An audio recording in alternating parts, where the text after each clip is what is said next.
somebody's souls with today, because we might be in the middle of a story, but there's an author that we have that has promised the end is good. Right now, there's a collective sense, and I say this as a Welsh missionary in England, there's a collective sense of hope in the nation, isn't there? It's almost tangible. It seems to be everywhere. You can't put the TV on or the radio without someone talking about their hopes for this evening. There is something very much unifying around that sense of hope. But of course, all the predictions, all the stats, no one really knows how it's going to end this evening. And so it might be that the hope that people have today ends up in elation or disappointment. Certainly one of the countries will be disappointed this evening. But those of us who hope in Christ will not be disappointed. Amen. We will not. We're not working on some statistical averages of the amount of times that God gets it right and the times that God gets it wrong. He has no better stat. He has always been faithful. Anybody experienced the faithfulness of God in their life? Has he ever let us down? Well, before you answer that too quickly, there have been times when it's felt like he has. I've experienced disappointments in my life. Have you? I've experienced times in my journey where I have had my hope articulated in a certain way, and I've prayed that that articulated expectation would be realized, and then I end up with being disappointed because what happens doesn't look like that. In fact, if I go back to around 18 months ago, you remember we had our congregation all sat around a center stage in the middle, and it was fun, wasn't it, leading those services, because you didn't know where to look. I preached and I almost had to take one of those sort of tablets to stop you getting dizzy, because as you preach, you're spinning around, just trying to connect with everybody. But it was precious, really precious. But it wasn't just the physical change of the room. There was an incredible sense that God was doing something new. You remember that Friday night that we gathered and this room was packed, and we came and reconsecrated our lives to the Lord, because you remember that scripture that Joshua called to the people. He said, consecrate yourselves, for tomorrow I'm going to do amazing things among you. Now, I don't know what expectation you had as to how that amazing thing would look, but I had some expectations as to how that would look. I anticipated that it would result in our neighbors giving their lives to Christ, our families running back to the altar, prodigals returning, this room having to be filled multiple times, breakouts of healing and miracles and signs and wonders. That's how I anticipated that tomorrow I'm going to do something amazing among you. And instead, we found that we couldn't meet in our buildings.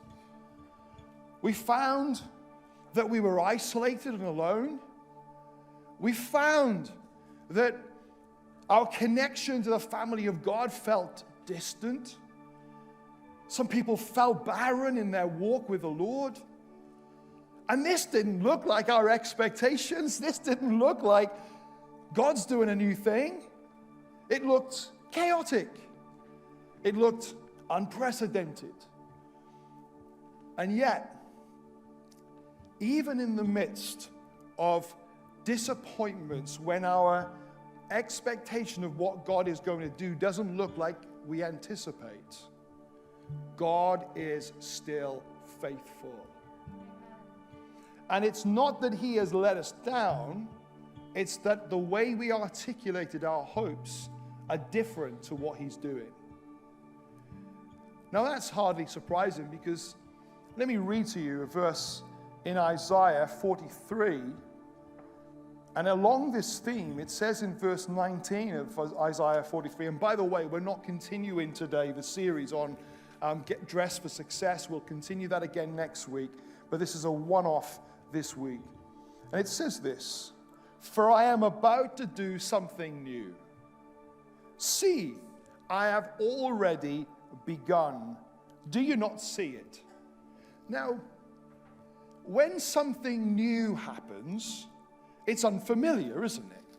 It doesn't look like the old. So it is always possible that we miss the new because we're looking for a better version of the old. We're looking for an improved version of what was. And it's really possible that we miss the new. So this exhortation here, for I am about to do something new. See, I have already begun. Do you not see it?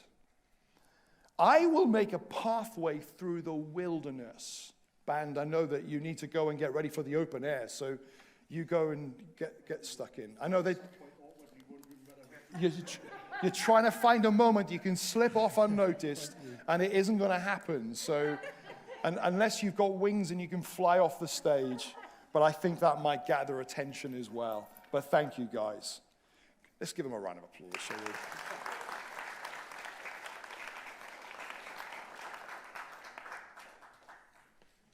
Still here? Can't get rid of them. Not that we want to. This is great. Goes on to say, I will make a pathway through the wilderness. I will create rivers in the dry wasteland. That's our God. That's what he does. That's his specialty. He does new things, and he makes ways where it doesn't seem like there is a way. It seems like an impossibility. It seems like the furthest probable thing that might happen. My favorite verse in the entire scripture is found in Philippians 1:6. And it starts off with these words, being confident of this, that he who began a good work in you will be faithful to complete it. Amen. I love that first part, being confident. Because that's not being confident in yourself, being confident in your identity. It's not being confident that the journey is going really well. It's not being confident that you're surrounded by loads of streams. It might be that you're in a wasteland. It might be that you're in a difficult time. But we can be confident of this, that God who starts always finishes. That line, the old Mastermind series on TV, I've started, so I've finished. And God always says, I've started, so I will finish. And right now, there is so much change taking place. There is so much going on in our society. But I want to assure you this morning that God is faithful and God will finish that which he has started. And he is at work in the nations of the world. And he is at work to complete that which he has begun. And it's true, not just on a macro level of the church across the world. It's not just true of Rediscover as a church family. It's true of your life as well, that what God has started, he will complete. I've been here coming up to 8 years this November, and so rarely in those 8 years, unless I've not been aware of it, have I repeated stories. But I'm going to tell you a few stories that I might have told in the first couple of years of being here, because I think after 8 years, I've earned the right to recycle some of them. I get jealous of I was itinerant for 10 years, and I only had 3 sermons in 10 years, and now I've got 8 years worth. So I'm going to recycle some things, because I feel they're pertinent for where we're at. Being confident of this. I remember there was a time when I was talking about itinerating. I was due to speak at an event in Italy. Wow, what a contemporary country to choose today. And I'd been invited to speak at this event on a Friday night in Pisa, or just up the road from Pisa. The problem was, on the Friday daytime, I had another event that was taking place in England. So I needed to get a flight that would get me from the Midlands, near where I was based, across to Pisa, and I had to time it so that I could do both things. And I found a ticket that would enable me to do that. The problem was, but it wasn't a problem, it was just a little bit of a hassle, that I couldn't get a direct flight to Pisa that got me there in time. I had to get a change. So I went to Birmingham Airport after booking my tickets, and I checked in at the check-in desk, and I handed my tickets over, and they gave me 2 boarding passes. One was for boarding the flight in Birmingham to France, to Paris, and then the other one was changing over, getting to a new gate in Paris, and getting the second leg of the flight to Pisa. So I get on my flight after being assured that my bag would be automatically transferred, and I had both boarding passes. Both of them had seat numbers on. And so I get on my flight in Birmingham, and I take off, and I land in Paris on time, and all's good. And I make my way through all of the various security checks, and I get to the departure gate for my second flight from Paris to Pisa. And I'm sat in the departure lounge, and I pull out my Kindle, and I begin to read. And, when you're sat in those busy environments, you're not really, there can be lots of noise, but when I get locked into a book, I get locked into a book. Like, the word Nita sometimes is shouting, Mark, Mark! And I don't hear it, because I'm in my book. I'm lost in this world in a book, and that's where I was. So I was sat in the departure gate, had about half an hour before the gate opened for us to get onto the second flight. And I'm reading my Kindle. And when I'm reading my Kindle, I notice that there's a voice on the tannoy that sounds like it's increasingly becoming slightly frustrated. And all I pick up was, Monsieur Pugh. Now, I don't speak French very well. All I know how to say is, j'ai 11 ans, which means I'm 11, which was how old I was when I learned it. And je m'appelle Mark. And j'habite à the Pays de Galles, which means I live in Wales, which, none of that, apart from je m'appelle Mark, is very useful. So I didn't understand what was being said in French on the tannoy, but I remember lifting my head and thinking, Monsieur Pugh, that's a funny name. And then I thought, actually, my past travels throughout Europe, sometimes they have seen the spelling of my name. You still here? We have the builders in next, pulling the ceiling down. Is that it? Yeah, that's it. Well done, guys. Come on, let's give them a round of applause again. And I remember my previous travels in Europe, sometimes the spelling of my surname, P-U-G-H, Pugh, a good Welsh name, would sometimes be mistakenly pronounced as Pug. And I thought, some French person has got a similar name, Monsieur Pugh. And so I put my head back down into my Kindle, and I began to read, and then I heard this voice sounding a little bit more exasperated in French, and I thought, I wonder if they're trying to get my attention. So I go to the reception desk, and I say, bonjour, j'ai 11 ans, je habite à the Pays de Galles, je m'appelle Monsieur Mark Pugh. And began to talk in French. I didn't understand a word she was saying, but she looked very pleased to see me. And then she began to, in broken English, at least this is what I think she was saying, was that they have overbooked the flight and there's no seat for me. And what they were going to offer was a night in a nice Paris hotel with some financial compensation, and they would get me to Pisa the following morning.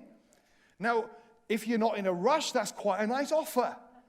To get part of your flight paid for, a bit of cash in the back pocket, and a nice night in Paris. If Nita had been with me, it would have been a great opportunity for us to enjoy Paris. But she wasn't, and also I had this small issue of the reason I was going to Pisa was I was preaching that night. I needed to get there. So I said, no. I can't speak another French word. No. And they said, oui, no. And I said, I need to be there tonight. She said, we have no seats. I said, and then I remembered. You see, I'm not naturally a bombastic, confident person. Here I was in another country with a language I didn't know. I didn't have any good reason to be confident, except I remembered in my pocket, I had a ticket with a seat number. This entitled me to get on that flight. So I pulled my ticket out. I said, no. I'm getting on that flight. She asked me to take a seat for a few moments, and then she put another announcement on the tannoy, which I didn't understand what she said, but then I saw someone else go to the desk, and she called me over. She said, this gentleman here has offered to stay behind for the night, and he's given you his seat. So I thanked him, and it worked really well for him. He wasn't in a rush, and he was pleased to get the arrangement that was offered to me. So I got on the flight. I had a better seat than I would have had originally, and it was all good. And I got to Pisa just in time to get to the service. The question is this: where did I get my confidence from?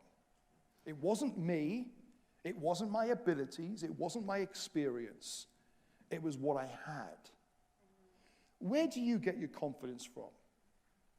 Is it because you've lived a good week?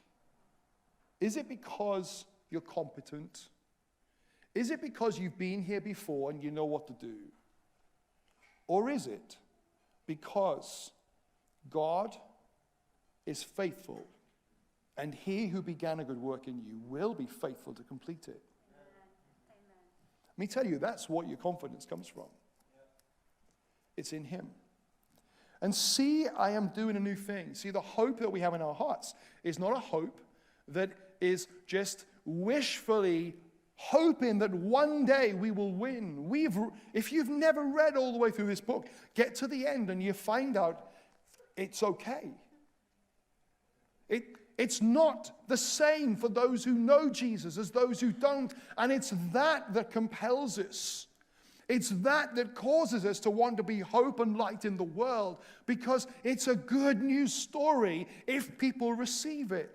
And those who don't, we're compelled. It's the love of Christ that compels us to share this news with the world around us, because it's good news for those who know him.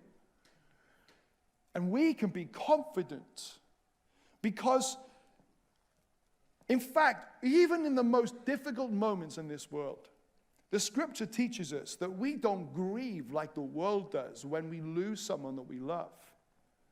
Because, as Paul said, to be absent from the body is to be present with the Lord. And there are family members that we've lost. There are people we've loved that have lost in this world. And they have been promoted. They have been taken to glory. We're not wishfully sitting around thinking, oh, I hope it's okay for them. They are rejoicing. Our hope is not as the hope of this world is, because we can be confident of this, that he who began a good work in us will be faithful to complete it. We can be confident that he is at work. Amen.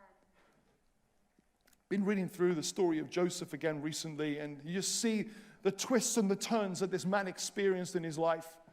We see as a young man that he had these dreams. We see the favor of the Father on his life. We see the manifestation of the favor of the Father with this multicolored coat. And we see Joseph quite naively sharing this dream to his brothers, who resented both the favoritism that his dad gave and probably resented the fact that they were working hard and he was able just to swan through his days, and probably resented all of that, all of those sibling rivalries that often happen in families. And so they were about to kill him, but they didn't kill him. They sold him into human trafficking, and he got taken into Egypt. And when he was there, he got bought by Potiphar, very wealthy governor in Egypt. And Joseph found favor in that home, and he worked hard, and he did well. And he had no church to visit on Sunday. He had no community. He had none of those things that had become part of his expression of the favor of the Father on his life. He felt abandoned. He had the pain of what he'd lost. And he was alone. He was isolated. He had no accountability groups. He had no Bible to read from. He had no scrolls he could take with him. He had no internet that he could download a latest sermon from somewhere. He had nothing. Just a few stories from his father Jacob about the God of Abraham, Isaac, and Jacob. And yet in that place, he kept true and faithful to God. And he served Potiphar well, and then Potiphar's wife makes advances to this young man, Joseph. We understand Potiphar's wife was beautiful. She was just desirous. And Joseph was being invited by her into bed, and he said, no. No. God raise up a generation today who'll say no. Remember a preacher saying once that Joseph had enough testosterone to jumpstart a dead elephant, and yet he said no. He was able to stand strong and say no. And he didn't have the accountability groups. I don't even think they had cold showers in those days. And yet he said, no, because my eyes are on the Lord. And as a result, you'd expect God to say, well done, Joseph. Well done, I'm promoting you now. You might come to me and say, I served the Lord faithfully, and he's opened a new door, and I feel rewarded by my faithfulness to the Lord. What happens to Joseph? He gets accused of rape. Gets put in prison and forgotten. When he's in prison, he interprets some people's dreams. It says, remember me when you get out. And they didn't remember him. They forgot until some years later when the Pharaoh had a dream that couldn't be interpreted. And one of his workers that had been in the prison with Joseph remembered Joseph and said, oh, there is this Hebrew. There's this Israelite that is able to interpret dreams. Go and get him. And Joseph interpreted this dream and then gets elevated. And some years later, a famine is in the land. And Joseph's brothers come to get food because from the distant land away that they are now starving. Jacob sends them, every one of them except his youngest brother Reuben, who had sort of become like the delegated Joseph in the family. And they come to get food. And Joseph is now prime minister of Egypt. He's in charge of the supplies. He recognizes his brothers don't recognize him. And he grants them food, and there's a whole series of twists and turns, and sometime later they all come back. And they come and settle, and his dad Jacob comes, his brothers Reuben, and all of his brothers come, and they settle in the land of Egypt. And they're provided for. But when Jacob dies, his brothers say, you're going to turn on us now? Is this going to be the moment you create revenge? And Joseph says this, you intended to harm me, but what you intended to harm me, God has turned around for good. For good. I want you to know, the enemy has tried his best to harm the people of God and the world over the last year and a half. And he's not gone on holiday. He is rampantly raging through the earth, seeking to steal, to kill, and destroy. But I want you to know, you can be confident of this, that God who started a good work will be faithful to complete it in you. And what the enemy intended to harm you, God will turn around for good. And that's not a false hope. That's not wishful thinking. That's not holding on by the skin of your teeth. That's the reality that God is more than able to create streams in the wilderness. You know, there are times it doesn't necessarily feel like there's something happening. Because to know the promise that there are going to be streams, rivers in the dry wasteland, and pathways through the wilderness, that promise only really makes sense when the experience that someone is having is a wasteland or it is dry. The promise is a prophetic promise that's in spite of the circumstances. I've been finding, as I've been reconnecting with people over the last few months, that there are many people who feel dry right now. There has been a sense of faithfulness to the Lord. There's been faithfulness. You've been doing communion in the morning with us. You've been doing Bible readings like never before. You've been praying. But there feels like a dryness. And I want you to know you don't get your confidence that God is at work because of how you feel in your current context. Joseph didn't feel like the purposes of God were happening when he was in that prison. But he knew that God is able to make streams in the wasteland. He knew that God is faithful to his promises. And I want to announce to you today that God is faithful. And church, you can be confident.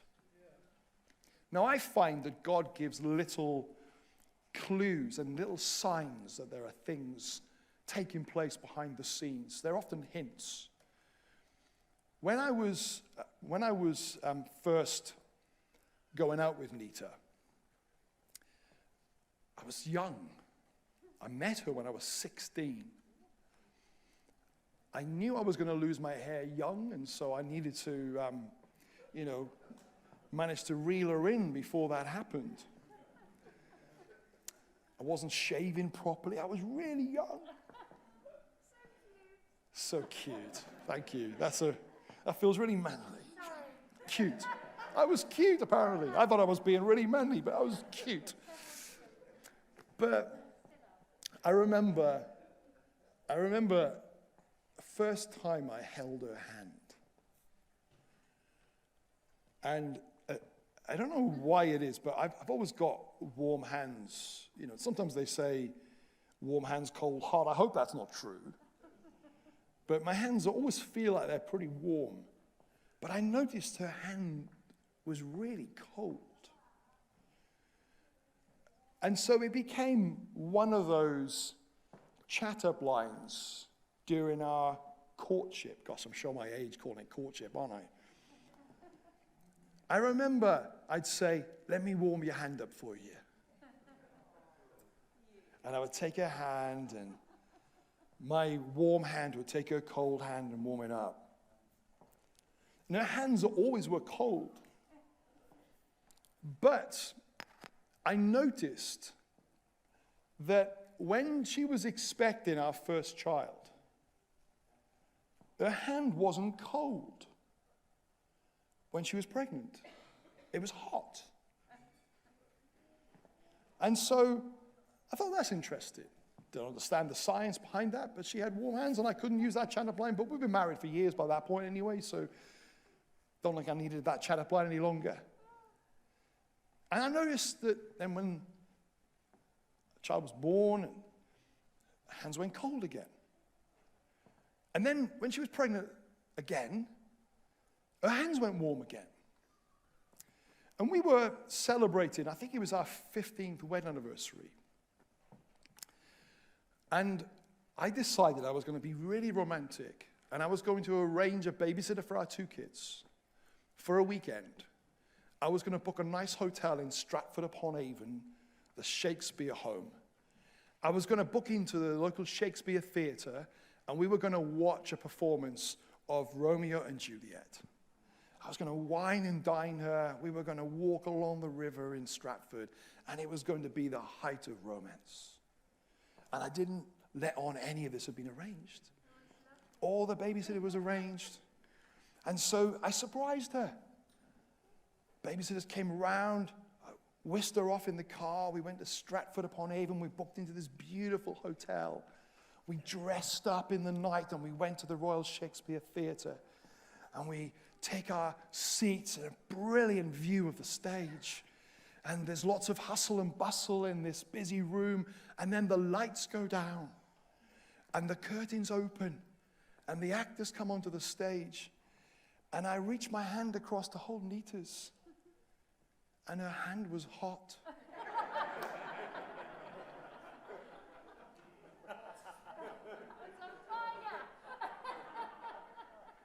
I don't remember any of the performance that night.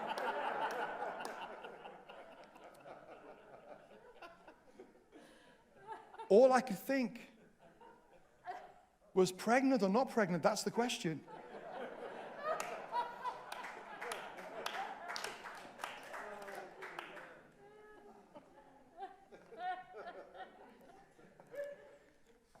We weren't expecting or planning a 3rd child.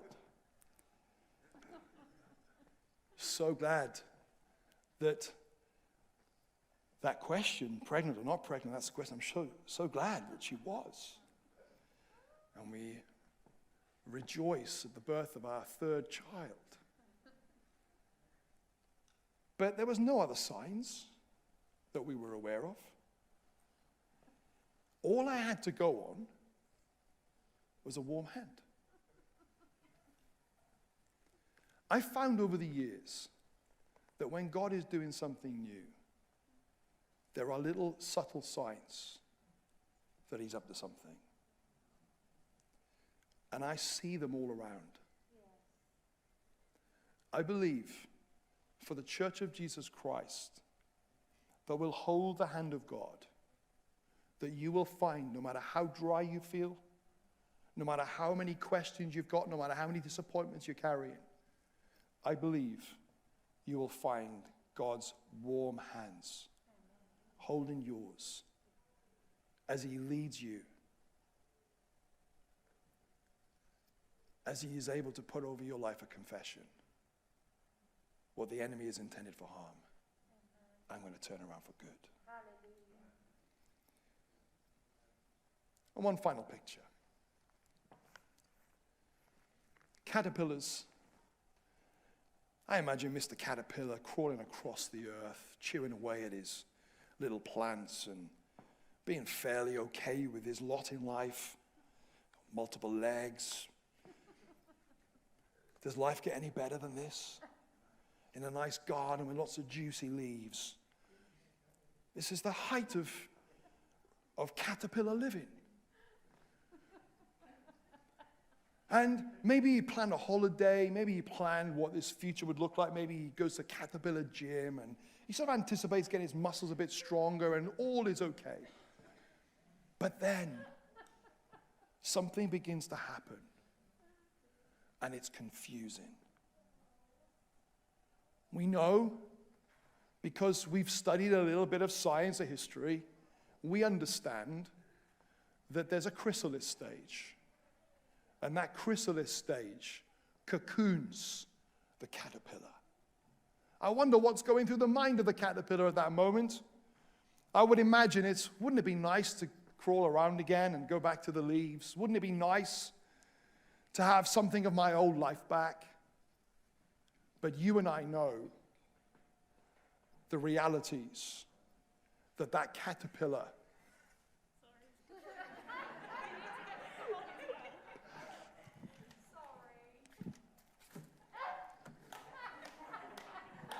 Who wants this? There you are. The last one said that.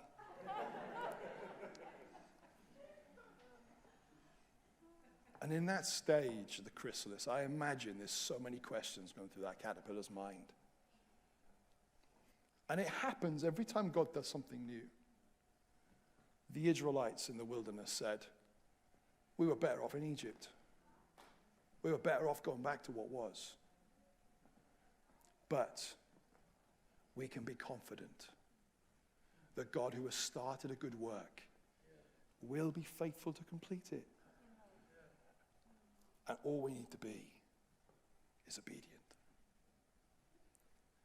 Come on, let's stand together. We're going to ask Sean to come and lead us in communion in just a moment. This will be our final response this morning for those who are able to join us today. And I know the weather's not great, and we almost came close to canceling today, but do you know, I thought we've been singing for years. I'm going to sing in the middle of a storm, louder and louder. And then the first sign of mist, and we shut up. I thought, no, let's just go, even if we have to change it, we're not lounging around on mats. Come across and join us. Let's sing with our masks off. Let's give our praise to Jesus this morning.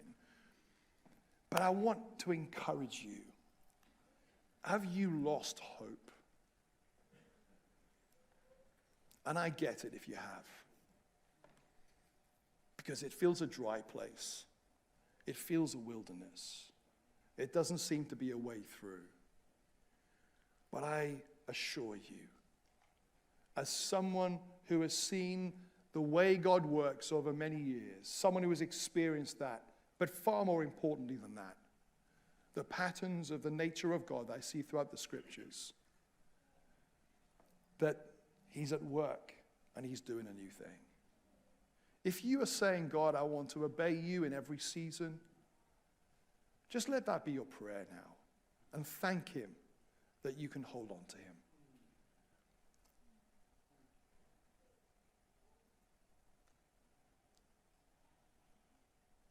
Father, I thank you for these beautiful people in this room and online. Thank you, you've not finished with us. Thank you that you're at work across the earth. And I thank you that you've started, so you'll finish. Help us to be confident in that now. In spite of the season around us, help us to be a confident people. In Jesus' name.